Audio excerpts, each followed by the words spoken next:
क्या हो गया? डॉक्टर साहब, जो पाकिस्तान से कल पूरी पार्टी की आपकी लीडरशिप आ रही है, प्राइम मिनिस्टर आ रहे हैं, कैबिनेट के बहुत सारे लोग आ रहे हैं, तो क्या ऐसी ज़रूरत पड़ी कि लंदन में ये मीटिंग हो रही है? देखिए, कल जो पॉलिटिकल हेड्स हैं, जो गवर्नमेंट की इस वक्त शराकत में है, मखलूत हुकूमत जिसे कहते हैं, मुस्लिम लीग नून और दूसरे लोग, तो कल वो पूरी लीडरशिप थी जिसमें अवामी मसले को डिस्कस किया जा रहा था कि ये जो पिछली हुकूमत पीटीआई की थी, जिसने पब्लिक में ये इम्प्रेशन दिया, बल्कि ऑफिशियली भी रिकॉर्ड पे हैं कि जी हम कीमतें फ्रीज कर रहे हैं 30 जून तक। एक दूसरा, वो जो सब्सिडीज़ हैं जो कि अरबों रुपए में हैं, वो फंडेड हैं, वो एक यानी उसका प्रॉपर अरेंजमेंट पैसों का हुआ है। तो वो जब ये चले गए तो एक्चुअली वो फंडेड नहीं है। ये मेजर फ़र्क है, क्योंकि अगर फंडेड होती तो फिर आईएमएफ को मसला नहीं होता। तो उसके हवाले से कल था कि ये इतना बड़ा जो गैप है, जो कि अप्रैल में करीबन 70 अरब का है और मई में करीबन 118 अरब का है और फिर जून में 118 अरब का है, तो ये करीबन 300 अरब की इशू है जो आवाम पे बोझ अगर डालेंगे तो हर चीज़ की कीमत आसमान पे जाएगी। सिर्फ ये पेट्रोल और डीजल की कीमतें नहीं जाएंगी, बल्कि हर चीज़ की कीमत, आपकी ट्रांसपोर्टेशन, आपके खाने पीने की अशिया, हर चीज़ जाएगी। तो उसके लिए ये लीडरशिप की कल जो आपस में डिस्कशन हुई है, तो उसमें वज़ीर-ए-आज़म शहबाज शरीफ साहब भी थे और जो उनके वज़रा जो रेलिवेंट हैं वो भी थे, प्लस पॉलिटिकल पार्टीज़ के लीडर्स थे। तो यहाँ से मियां नवाज शरीफ साहब ने ज्वाइन किया, मैं भी उस मीटिंग में था। शाहिद खाकान नवाजी साहब इन ट्रांजिट थे, पाकिस्तान जा रहे थे अमेरिका से, वो भी शामिल थे।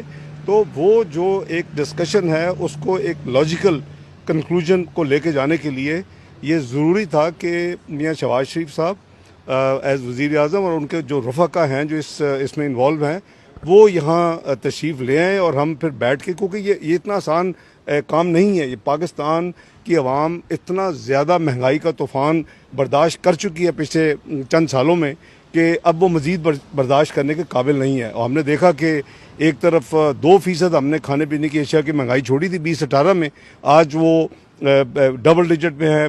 जनरल इन्फ्लेशन 13% पे है और शहरों में 19% तक गई है खाने पीने की अशिया की महंगाई, देहातों में 24% तक गई है। तो अफोर्डेबल नहीं है। तो इसलिए ये बहुत क्रूशल है और अवामी इंटरेस्ट के लिए वो आ रहे हैं और बड़ा शॉर्ट विजिट है। कहा जा रहा है कि इलेक्शन अर्ली के बारे में अफवाहें उड़ रही हैं। नहीं, ये मैं नहीं, इलेक्शन का तो देखिए एक आईनी तरीके से हुकूमत गई है।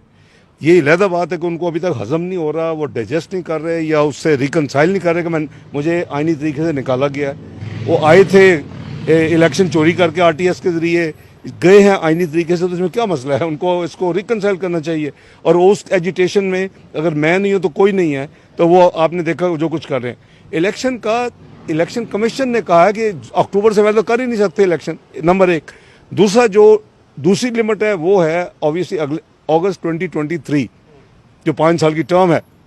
ये अब पीएमएलएन और जो पॉलिटिकल इत्तेहादी जमातें हैं वो फैसला करेंगी। उसमें तो अभी इशू जल्दी नहीं है वो, क्योंकि अक्टूबर से पहले इलेक्शन जब हो ही नहीं सकते तो फिर इलेक्शन की तो डिस्कशन मुझे नहीं समझ आ रही कि कहाँ से आ रही। ये इलेक्शन अगले साल ही होंगे ज़्यादा। मैं कह रहा हूँ कि अक्टूबर तक हो ही नहीं सकते और अगस्त 2023, तो वो फैसला फिर पीएमएलएन और जो उनके इत्तेहादी जमातें हैं, जो 11 जमातें हैं, ये सारी मिलकर फैसला करेंगी इलेक्शन कब हो गए। वो मेरा ख्याल है कि उसको हमें इंतजार करना पड़ेगा। डॉक्टर साहब, तो इसमें क्या आपका जो आपने बताया कि जो आपकी जो मीटिंग है उसका जो असल मुद्दा वो इकोनॉमी है और जो पेट्रोलियम और दीगर प्राइसेस, तो क्या इस बात को आप एश्योर करा सकते हैं कि ये प्राइसेस बढ़ेंगे नहीं? मैं एश्योर तो कुछ नहीं करा सकता। जाहिर है कि ये इतनी आसान काम होता तो फिर ये उनके आने की ज़रूरत क्यों पड़ती और कल की इतनी मैराथन सेशन क्यों होता चंद घंटों का।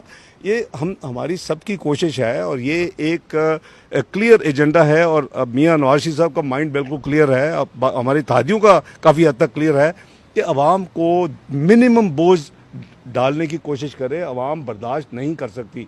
ये मैं नहीं कह रहा, ये आप सब भी खुद कहते रहे हैं कि जी जो कोई चीज़ ऐसी नहीं जिसकी कीमत दुगनी नहीं होगी पिछले 4 साल में। 55 की चीनी कहाँ चली गई, 38 का आटा 80 पे चला गया, you name it and it's there, ghee. तो ये सारी चीज़ें जो है ना अफोर्डेबिलिटी रही हैं। इसलिए मैं समझता हूँ कि हमें एज पाकिस्तानी पॉलिटिकल ज़िम्मेदार लोगों के हमें यही फैसला करना है, कोशिश करनी है कि अवाम पे मिनिमम बोझ डाला जाए। या आपका घर वापस मिल गया? मैं वो घर तो नहीं अभी वापस मिला जी, पता नहीं, मुझे पता चला कि कोई सफाई सफाई हो रही है। हाँ जी, रेनोवेशन नहीं, सफाई जो बेड़ा कर किया, हमें अभी नहीं पता कि वहाँ से कितनी चीज़ें निकल चुकी है, क्या है वो तो नहीं, वो मैंने अपने एक प्रॉपर प्रोसेस होता है, प्रोसेस के लिए लेंगे। डॉक्टर साहब आपका पासपोर्ट बनी हुई है पंजाब की जो सियासी सूरत-ए-हाल बनी हुई है। एक बंद सॉरी, जो पीटीआई ने आपके ऊपर जो केसेस सियासी किए हुए थे उस हवाले एक तो मेरे पास केसेस नहीं है, मेरा एक केस है, और वो जेठ ही मशहूर है बदनाम ज़माना, उसने ये मेरे ऊपर बनाया हुआ कि मैंने 20 साल टैक्स रिटर्न नहीं दी, और उसके नतीजे में मेरे खिलाफ रेफरेंस फाइल को, मेरे अल्हम्दुलिल्लाह कुछ नहीं है वो, मैंने कभी 20 मिनट ज़िंदगी में टैक्स रिटर्न डिले नहीं की, मेरे पास सारा रिकॉर्ड मौजूद है। यही केस पीटीआई की हुकूमत ने भेजा था इंटरपोल में, और हर दूसरे दिन ये बैठते थे टीवी में, इनके जो कार्टून थे, और अल्लाह के फल से उन्होंने जब मेरा सारा रिकॉर्ड देखा तो मेरे पास तो इंटरनेशनली लोगों ने देख लिया कि मेरे इशू में कोई केस में कोई इशू नहीं है। डॉक्टर साहब आपके आप करेंगे सर बजट में आप कहा गया है और उसके बाद वो कह रहे हैं जी कि हम इसके खिलाफ कोर्ट में जाएंगे। क्या सदर पाकिस्तान की खिलाफ वापसी की कोई तहरीक शुरू की जा सकती है? देखिए, मैं समझता हूँ कि उनका जो कंडक्ट है, मैंने आज सुबह ट्वीट भी की थी, उनका कंडक्ट बहुत ही अनरीजनेबल है। वो जिस दफ्तर में बैठे हैं उसमें ये नहीं, आइन क्लियरली लिखता है कि एक आपको अगर एडवाइस आएगी, आप 14 दिन के बाद उसको वापस भेज सकते हैं, और आपको रीजंस देनी होंगी।